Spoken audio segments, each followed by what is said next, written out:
So ఈ question చాలా important, ప్రతిసారి అడుగుతాడమ్మా. టెట్లో అడిగితే టెట్ డిఎస్సిలో రెండిట్లో అడగొచ్చు, రెండింటిలో ఏదో ఒక దాంట్లో అయినా పక్క అడగొచ్చు. సో కాబట్టి ఒకసారి చూడండి, 0.739కి బార్ ఉంది, నువ్వు P/Q రూపంలో రాయగా అంటున్నాడు. ఓకేనా? సో జాగ్రత్తగా వినండి మై డియర్ టీచర్స్, మళ్ళీ మీకు 20 సెకండ్స్ ఇస్తున్నాను, బీ కేర్ఫుల్.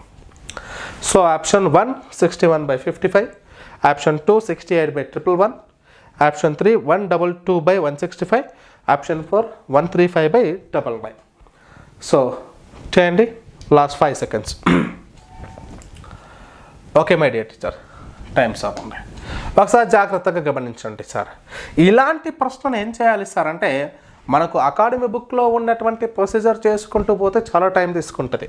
సో కాబట్టి నేనేం చేస్తున్నాను సార్ అంటే, 739ని పూర్తి నెంబర్ రాసుకుంటాను, మైనస్ ఏదైతే ఇప్పుడు మొత్తం నెంబర్ రాసుకున్నాం కదండి, ఏదైతే బారు లేని సంఖ్యలు ఏవైతే ఉన్నాయో, బారు లేని సంఖ్యలు ఏమున్నాయి ఇక్కడ 7, 07 అంటే 7, ఆ 7ని సబ్ట్రాక్ట్ చేస్తా బై ఎన్ని డిజిట్స్లకు బార్ ఉందో ఒకసారి గమనించండి.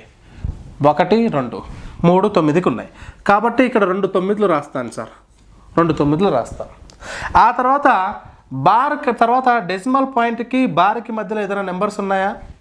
1 డిజిట్ ఉంది, అది 1 డిజిట్ ఉంది కాబట్టి 0.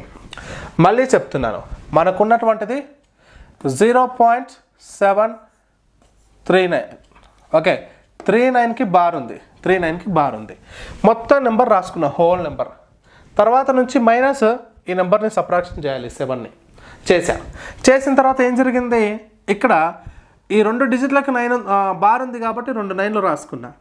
ఈ డెసిమల్ పాయింట్కి బార్కి మధ్య ఉన్న డిజిట్కి 0 పెట్టేసా. ఇప్పుడు చూడండి, ఇదంతా చూడండి అమ్మ, ఏమొస్తుంది సార్ అంటే 732/990 వస్తుంది సార్. ఇప్పుడు క్యాన్సిల్ చేసే ప్రయత్నం చేద్దాం. సో క్యాన్సిల్ చేస్తే ఏమొస్తుంది సార్ అంటే, చూడండి 2 3 6, ఇక్కడ 1 మిగిలింది, 2 6 12, 2 6 12, 366 366 వచ్చింది. ఇక్కడ 2తో క్యాన్సిల్ చేస్తున్నాను, మళ్ళీ 2 4 8, 2 4 8, 1 మిగులుతుంది సార్, 2 4 8, 1 మిగులుతుంది. ఇక్కడ 1 9 19 అంటే 2 9 18, 2 9 18, 2 5. సో ఇప్పుడు చూడండి 495 ఇక్కడ ఇది ఉంది. ఇవి 2 కూడా 3తో డివిజిబుల్ అవుతాయి. సో కాబట్టి 3 ఎక్కలు క్యాన్సిల్ చేస్తాం. 3 ఎక్క 3, 3 2 3 2. ఇక్కడ చూడండి 3 ఎక్క 3 1, 3 6 18, 3 5 15. ఆ తర్వాత ఏమైనా క్యాన్సిల్ అవుతాయా అంటే కావు సార్. 122/165 ఎక్కడుంది? Third option.